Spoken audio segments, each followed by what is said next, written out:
Hello বন্ধুরা, সবাইকে study with Toyasin চ্যানেলে স্বাগত। আমি আজকে তোমাদেরকে করে দেখাবো ক্লাস 7-এর কোষে দেখি 2.3-র 11, 12, 13 ও 14 দাগের অঙ্কগুলো। আশা করি ভালো লাগবে। ভালো লাগলে অবশ্যই একটা লাইক করে দিতে ভুলবেন না এবং চ্যানেলটিকে সাবস্ক্রাইব করে পাশে থাকা বেল আইকনটিতে অল করে দেবেন। আর যারা কাজটি অলরেডি করে রেখেছেন তাদেরকে অসংখ্য ধন্যবাদ। এর আগে আমি কোষে দেখি 2.3-র পার্ট 1-এ 1 থেকে 5 দাগের অঙ্কগুলো করে দেখিয়েছি এবং পার্ট 2-এ 6 থেকে 10 দাগের অঙ্কগুলো করে দেখিয়েছি। ডেসক্রিপশান বক্সের লিঙ্ক দিয়ে দিব বা প্লে লিস্ট থেকে তোমরা সেই অঙ্কগুলো দেখে নিতে পারো। এইবার আমরা শুরু করব 11 দাগের অঙ্কটা। দেখো এখানে কি বলেছে, 9,000 টাকা 3 বন্ধুর মধ্যে এমনভাবে ভাগ করে দিই যেন প্রথম বন্ধু যা পায় দ্বিতীয় বন্ধু তার দ্বিগুণ পায় এবং তৃতীয় বন্ধু প্রথম 2 বন্ধুর প্রাপ্য মোট টাকার অর্ধেক পায়। কে কত টাকা পায় হিসাব করে লিখি। এখানে প্রথম বন্ধু 1 টাকা পেলে দ্বিতীয় বন্ধু 2 টাকা, তৃতীয় বন্ধু পাবে 1 প্লাস 2/2 টাকা সমান 3-এর 5 টাকা। অতএব প্রথম বন্ধুর প্রাপ্য টাকা অনুপাত দ্বিতীয় বন্ধুর প্রাপ্য টাকা অনুপাত তৃতীয় বন্ধুর প্রাপ্য টাকা। এখানে অনুপাতটা করে দেখিয়ে দিয়েছে। এইবার আমরা খাতাতে অঙ্কটা করব। এইবার দেখো এখানে 11 দাগের অঙ্কটা আমরা খাতায় লিখে রেখেছি। এইবার এই অঙ্কের অ্যান্সার করব। এখানে অ্যান্সার তো এখানে বলেছে 9,000 টাকা 3 বন্ধুর মধ্যে এমনভাবে ভাগ করে দিই যেন প্রথম বন্ধু যা পায় দ্বিতীয় বন্ধু তার দ্বিগুণ পায় এবং তৃতীয় বন্ধু প্রথম 2 বন্ধুর প্রাপ্য মোট টাকার অর্ধেক পায়। কে কত টাকা পায় হিসাব করি। তো এখানে ধরে নিব, আমরা ধরি প্রথম বন্ধু 1 টাকা পেলে প্রথম বন্ধু 1 টাকা পেলে দ্বিতীয় বন্ধু পায় 2 টাকা। দ্বিতীয় বন্ধু পায় 2 টাকা। আবার তৃতীয় বন্ধু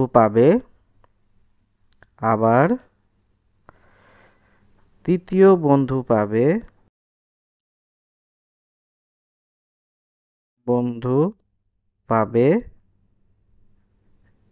কত সমান, এখানে 1 প্লাস 2/2 সমান উপরে 3/2 এত টাকা। ঠিক আছে, এইবার আমরা বের করব প্রথম বন্ধু দ্বিতীয় বন্ধু ও তৃতীয় বন্ধুর প্রাপ্য টাকার অনুপাত। প্রথম বন্ধু দ্বিতীয়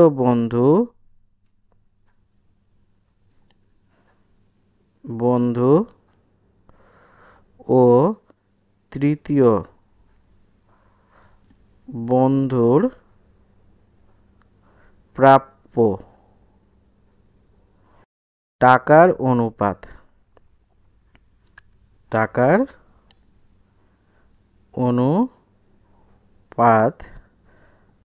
সমান কত হবে?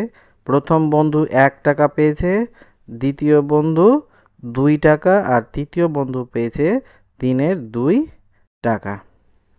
এবার এইটা অনুপাতটাকে আমরা এখানে যেহেতু ভগ্নাংশ আছে, এই ভগ্নাংশটাকে আমরা ভেঙে নিব। তো এইটাকে যদি আমরা সবটাকে 2 দিয়ে গুণ করে নিই তবে ভগ্নাংশটা ভেঙে যাবে। তো এখানে 1 × 2 অনুপাত 2 × 2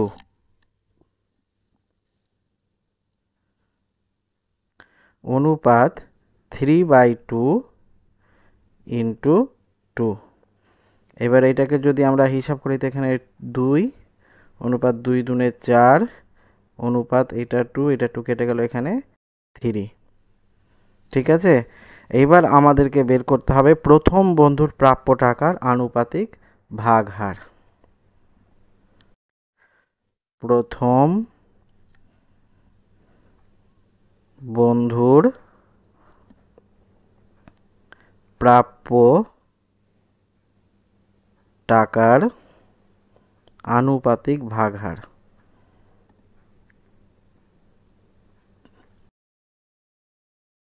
ভাগহার সমান কত হবে? এইটা প্রথম বন্ধুর 2 উপরে আর নিচে এই 3টাকে যোগ করে দিতে হবে। 2 যোগ 4 যোগ 3 সমান এটা কত হবে? 2/4, 5, 6, 7, 8, 9। এবার একইভাবে দ্বিতীয় বন্ধুর প্রাপ্য টাকার আনুপাতিক ভাগহার সমান এইটা হবে, দ্বিতীয় বন্ধুর 4 টাকা আছে, এটা 4/9। একইভাবে তৃতীয় বন্ধুর প্রাপ্য টাকার আনুপাতিক ভাগহার সমান এটা কত হবে? 3/9। ঠিক আছে, এবার আমরা করব, এখানে দেওয়া আছে মোট টাকার পরিমাণ কত? 9,000 টাকা। তো এখানে লিখব মোট টাকার পরিমাণ। মোট টাকার পরিমাণ সমান দেওয়া আছে 9,000 টাকা। এবার প্রথম বন্ধুর প্রাপ্য টাকার পরিমাণ বের করতে হবে। অতএব প্রথম বন্ধুর প্রাপ্য মানে পাওয়া টাকার পরিমাণ, প্রথম বন্ধু কত পাবে সেটা এখান থেকে বেরিয়ে যাবে। মোট টাকা কত আছে? 9,000 টাকা। আর প্রথম বন্ধুর প্রাপ্য টাকার আনুপাতিক ভাগহার কত পেয়েছি আমরা? 2/9, এত টাকা। এটাকে গুণ করে দিতে হবে। এবার এটাকে যদি আমরা কাটাকাটি করি তো এখানে 9কে 9 আর 1, 2, 3 সমান এটা হবে 2,000 টাকা। প্রথম বন্ধুর প্রাপ্য টাকার পরিমাণ আমরা পেয়ে গেলাম। সেম একইভাবে অতএব দ্বিতীয় বন্ধুর প্রাপ্য টাকার পরিমাণ কত হবে? এখানে 9,000 টাকা হচ্ছে মোট টাকা, আর দ্বিতীয় বন্ধুর আনুপাতিক ভাগহার কত পেয়েছি আমরা? 4/9, এত টাকা। সমান এইটাও কাটাকাটি করলে 9কে 9 আর 1, 2, 3টা শূন্য। এবার এটাকে 4 দিয়ে গুণ করলে হবে 4,000 টাকা। ঠিক আছে, এইবার আমরা একইভাবে বের করব তৃতীয় বন্ধুর প্রাপ্য টাকার পরিমাণ। তৃতীয় বন্ধুর প্রাপ্য টাকার পরিমাণ সমান মোট টাকা হচ্ছে 9,000 গুণিত তৃতীয় বন্ধুর কত আছে? এখানে আনুপাতিক ভাগহার পেয়েছি আমরা তৃতীয় বন্ধুর 3/9, এত টাকা। এটাকে কাটাকাটি করলেও একইভাবে 1,000 আর 1,000কে 3 দিয়ে গুণ করলে 3,000 টাকা। এইটাই হয়ে গেল আমাদের অ্যান্সার। এইবার আমরা করব 12 দাগের অঙ্কটা। দেখো এখানে 12 দাগের অঙ্কটা আমরা খাতাতে লিখে রেখেছি। কি আছে দেখো, আমাদের গ্রামের রাস্তা তৈরির জন্য পরপর 4 বছরের খরচের অনুপাত যদি 2:4:3:2 হয় এবং ওই 4 বছরে যদি 132 লক্ষ টাকা খরচ হয়, তবে হিসাব করে দেখি দ্বিতীয় বছরে কত টাকা খরচ হয়েছে। আর কি চেয়েছে? প্রথম ও তৃতীয় বছরে মোট কত টাকা খরচ হয়েছে হিসাব করি। তো এবার আমরা অঙ্কটা অ্যান্সার করছি। এখানে দেখো, তো এখানে প্রথমে আমাদেরকে লিখতে হবে আমাদের গ্রামের রাস্তা তৈরির জন্য পরপর 4 বছর খরচের অনুপাত। তো এখানে লিখব আমাদের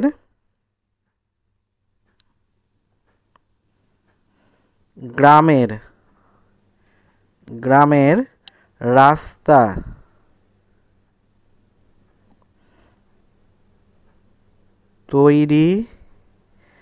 তৈরির জন্য পরপর পর পর 4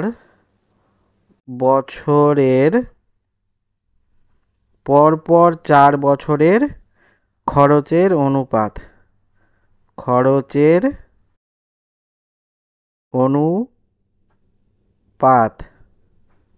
সমান কত দেওয়া আছে? 2:4:3:2। এবার প্রথম বছর খরচের আনুপাতিক ভাগ হার বের করব আমরা। প্রথম বছরে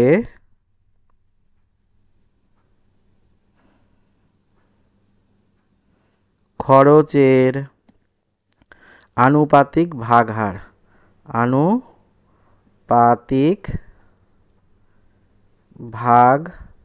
হার সমান কত হবে? এখানে প্রথম বছর, এখানে উপরে আছে 2 আর নিচে এই 4টাকে যোগ করে দিতে হবে আনুপাতিক ভাগ হার বের করার। এইটাই হচ্ছে নিয়ম। 2 + 4 + 3 + 2 সমান এইটা হবে 2/4। 5, 6, 7, 8, 9, 10, 11। একইভাবে দ্বিতীয় বছরে খরচের আনুপাতিক ভাগ হার সমান কত হবে? দ্বিতীয় বছর 4, উপরে 4 হবে আর নিচে হবে 11। একইভাবে তৃতীয় বছরে খরচের আনুপাতিক ভাগ হার হবে, তৃতীয় বছর কত? উপরে 3 আর নিচে 11। একইভাবে আমাদেরকে চতুর্থ বছরটা আর বের করতে হবে না, কারণ আমাদের চতুর্থ বছর, প্রথম বছর যত খরচ হয়েছে চতুর্থ বছর সেই সেম খরচ হয়েছে। এবার আমরা লিখব মোট খরচের পরিমাণ। মোট খরচের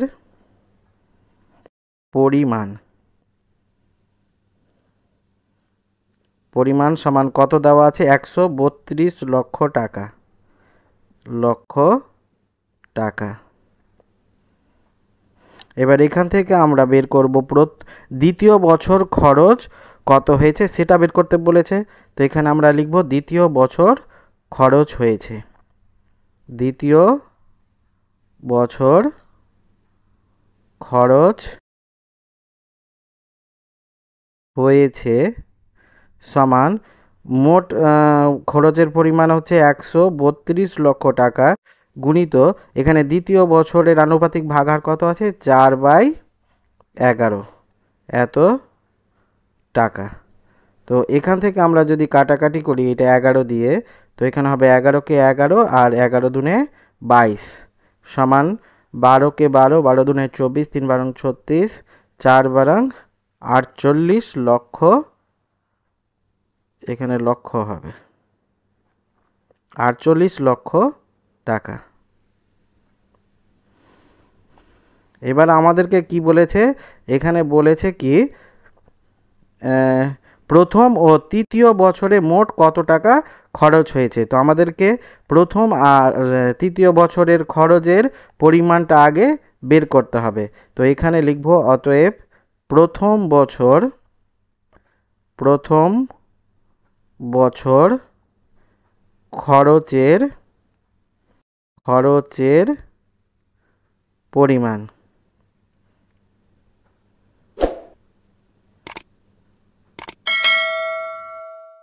সমান মোট খরচ হয়েছে 132 লক্ষ টাকা গুণিত প্রথম বছরের আনুপাতিক ভাগ হার আমরা পেয়েছি 2/11 এত লক্ষ টাকা।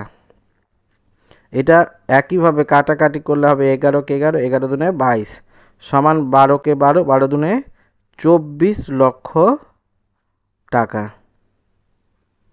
এবার আমরা বের করব অতএব তৃতীয়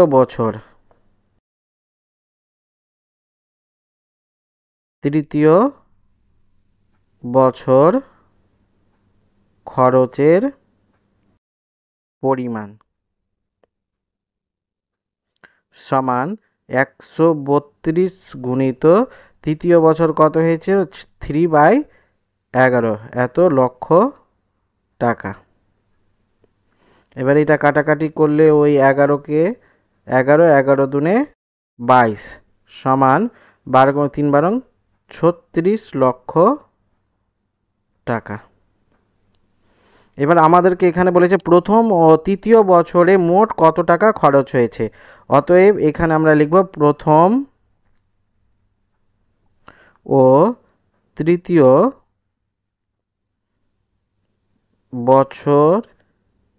বছরে মোট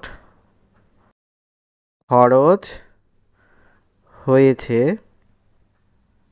সমান, এটা উপরে প্রথম বছর হয়েছে 24 লক্ষ টাকা যোগ তৃতীয় বছর হয়েছে 36 লক্ষ টাকা।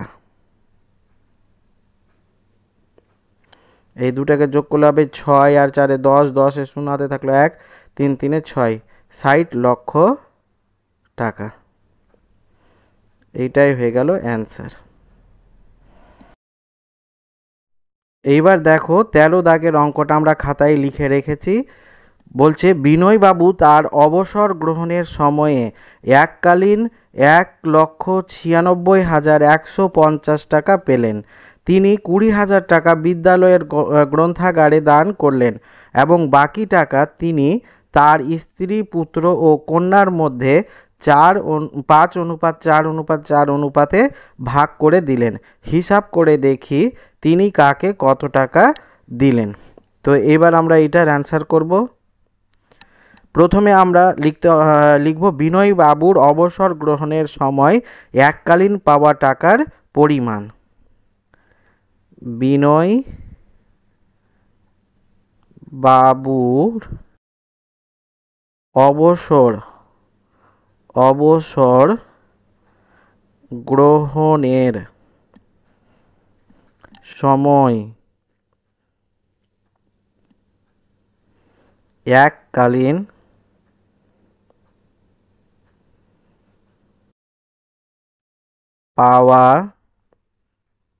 এককালীন পাওয়া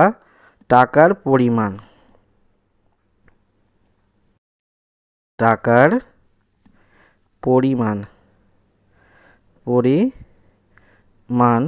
সমান কত বলেছে? 1,96,150 টাকা। ঠিক আছে, এইবার আমরা লিখব তিনি বিদ্যালয়ের গ্রন্থাগারে দান করেন। তিনি বিদ্যালয়ের গ্রন্থাগারে দান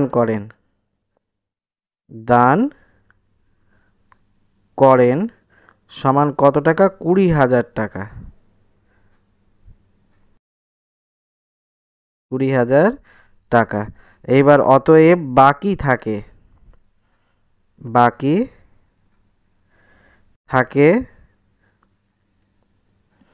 সমান 1,96,150 থেকে 20,000 বিয়োগ করতে হবে এত টাকা সমান। এবার আমরা যদি 1,96,150 থেকে 20,000 টাকা বিয়োগ করি তো কত পাবো? এখানে 0, 5, 1, 6, 7, 1, 1,76,150 টাকা। এবার আমরা লিখব স্ত্রী, পুত্র ও কন্যার মধ্যে ভাগ করে দেওয়া টাকার অনুপাত। স্ত্রী, পুত্র ও কন্যার মধ্যে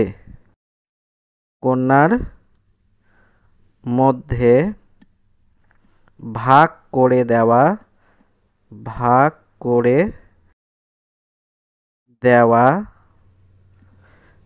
টাকার অনুপাত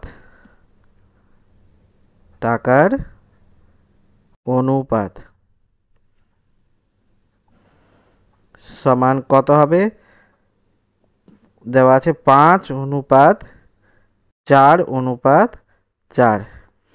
এবার আমরা লিখব স্ত্রীর পাওয়া টাকার আনুপাতিক ভাগ হার। স্ত্রীর পাওয়া টাকার আনুপাতিক ভাগ হার। আনুপাতিক ভাগ হার সমান কত হবে? স্ত্রীর আছে 5, উপরে 5 আর নিচে যোগ করতে হবে 5 যোগ 4 যোগ 4 সমান এইটা হবে 5/5, 6, 7, 8, 9, 10, 11, 12, 13, 5/13। এবার লিখব পুত্রের ও কন্যার টাকার আনুপাতিক ভাগ হার। কারণ পুত্র আর কন্যার একই আছে, সেই জন্য একসঙ্গেই বের করব। পুত্র ও কন্যার পাওয়া টাকার আনুপাতিক ভাগ হার। পাতিক ভাগ হার সমান কত হবে? এটা হবে 4 উপরে আর নিচে হবে 13। এইবার এখান থেকে আমরা বের করব তিনি স্ত্রীকে কত টাকা দিলেন। অতএব এখান থেকে আমরা তিনি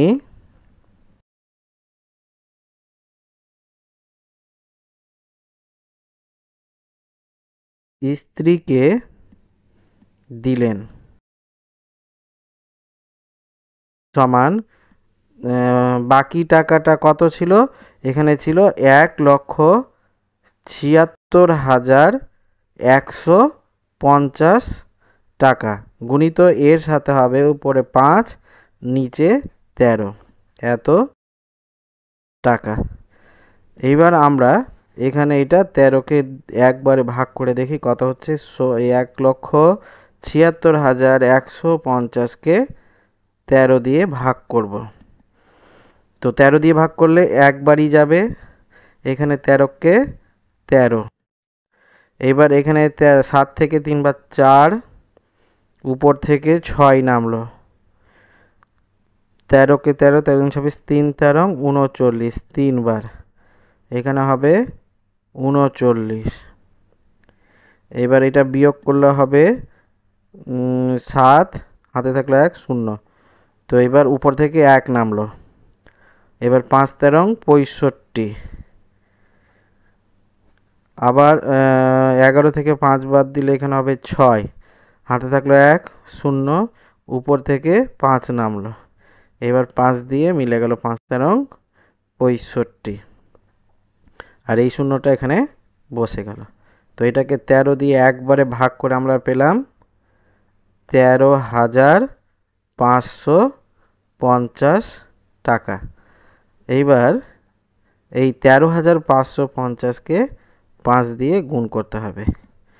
এটা গুণ করলে হবে 0, 5 5 25 5, হাতে থাকলো 2, 5 5 25, 26 27 7, হাতে থাকলো 2, 3 5 15, 16 17 17 7, হাতে থাকলো 1, 5 1 5 আর 1 6, 67,750 টাকা। এটা কে পেল? স্ত্রী পেল, স্ত্রীকে দিলেন তিনি। এবার আমরা বের করব পুত্রকে। অতএব তিনি পুত্র ও কন্যাকে দিলেন। তিনি পুত্র ও কন্যাকে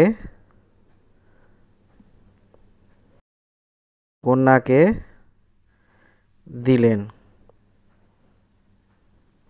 কত? সমান এখানে 1,76,150 গুণিত পুত্র আর কন্যাকে দিয়েছে 4/13 এত টাকা। তো এটাকে যদি আমরা গুণ করি তো ওই একইভাবে 13কে এটা দিয়ে ভাগ করলে আমরা পেয়েছিলাম 13,550 টাকা সমান। এবার আমরা এখানে 13,550কে 4 দিয়ে গুণ করব। 4 দিয়ে যদি গুণ করি তো কত হবে? 0, 4 5 20, 0, আর 4 5 20, 21, 22, 22-এর 2 হাতে থাকলো 2, 3 4 12 13 14, 4 হাতে থাকলো 1, 4 একে 4 আর 1 5, 54,200 টাকা। 54,200 টাকা। এটা পুত্র আর কন্যাকে ভাগ করে দিলেন। এইটাই হয়ে গেল অ্যান্সার। এইবার আমরা করব 14 দাগের অঙ্কটা। এখানে 14 দাগের অঙ্কটা কি বলেছে? বলছে আমিনুর চাচা তার 35 কাঠা জমিতে 4:3 অনুপাতে বেগুন ও পটল চাষ করেছেন। প্রতি কাঠায় বেগুন থেকে 150 টাকা ও প্রতি কাঠায় পটল থেকে 125 টাকা লাভ করলেন। আমিনুর চাচার মোট জমি থেকে বেগুন ও পটল চাষ করে লাভের পরিমাণের অনুপাত হিসাব করি। আমাদেরকে লাভের অনুপাতটা বের করতে বলেছে। তো এখানে আমরা এবার অ্যান্সারটা করব। তো প্রথমে আমাদেরকে কি করতে হবে? আমিনুর চাচার বেগুন ও পটল চাষের অনুপাত।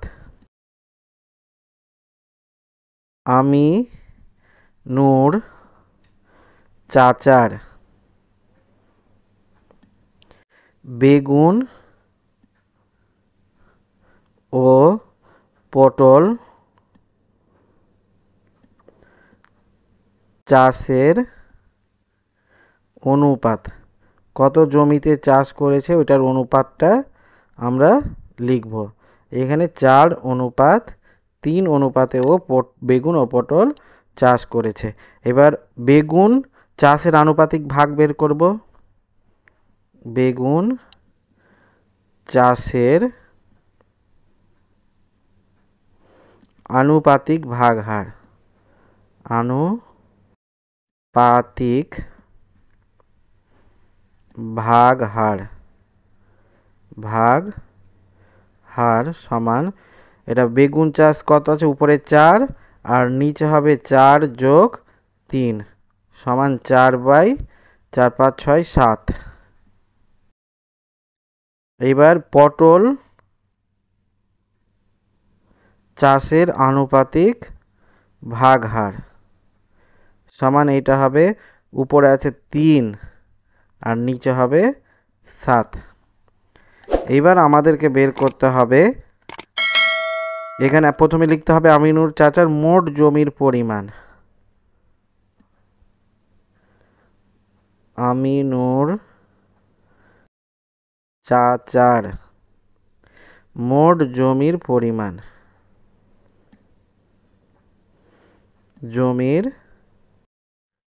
পরিমাণ। সমান কত আছে? 35 কাঠা। 35 কাঠা। এবার বেগুন চাষ করেছেন, অতএব বেগুন চাষ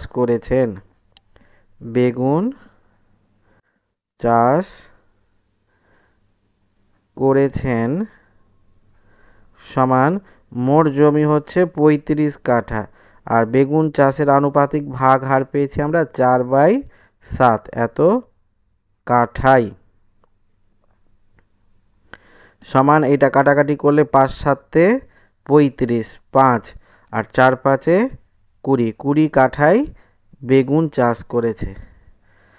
আর পটল চাষ করেছে, অতএব পটল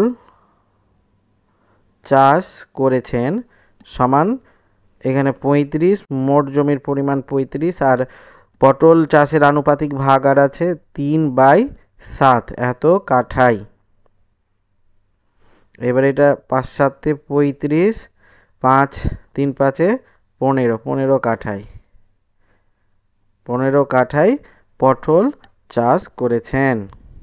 এবার আমাদেরকে বলেছে কি বের করতে বলেছে আমিনুর চাচার মোট জমি থেকে বেগুন ও পটল চাষের লাভের পরিমাণটা বের করতে বলেছে। তো এখানে বলেছে প্রতি কাঠায় বেগুন থেকে 150 টাকা ও প্রতি কাঠায় পটল থেকে 125 টাকা লাভ করলেন। তো মোট বেগুন লাগিয়েছে কত কাঠায়? 20 কাঠায়। তো আমরা এখানে লিখব 20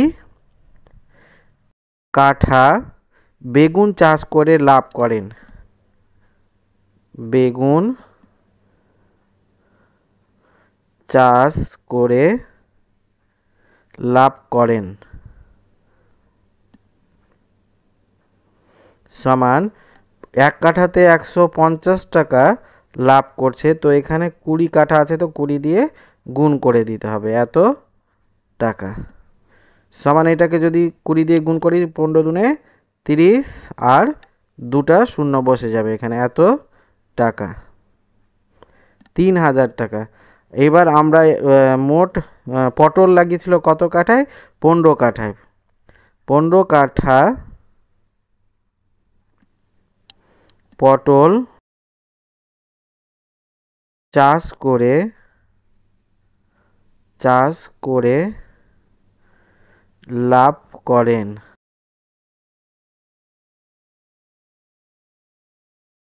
সমান এটা কত টাকা লাভ করবে?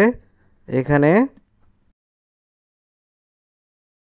125, 1 কাঠা পটলে 125 টাকা লাভ করছে। তো 15 কাঠা আছে, এখানে 15 দিয়ে গুণ করে দিতে হবে এত টাকা সমান এটা যদি 125কে আমরা 15 দিয়ে গুণ করি তো কি হবে? 5 5 25-এর 5 হাতে থাকলো 2, 5 দুনে 10, 11, 12, 12-র 2 হাতে থাকলো 1, 5 একে 5 আর একে 6 গুণিত 5 একে 5, 2 একে 2, 1, 5 5 6 7, 6 7 8, 1 এখানে হবে 1875 টাকা। 1875 টাকা পটল চাষ করে লাভ করেন। এইবার আমাদেরকে লাস্টে বের করতে বলেছে তাদের লাভের পরিমাণের অনুপাত। অতএব বেগুন ও পটল চাষ করে লাভের পরিমাণের অনুপাত। বেগুন ও পটল চাষ করে লাভের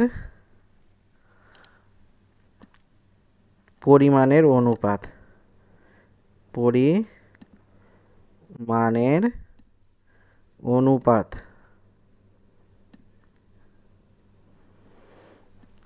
সমান ওইটা হবে 3000 অনুপাত 1875।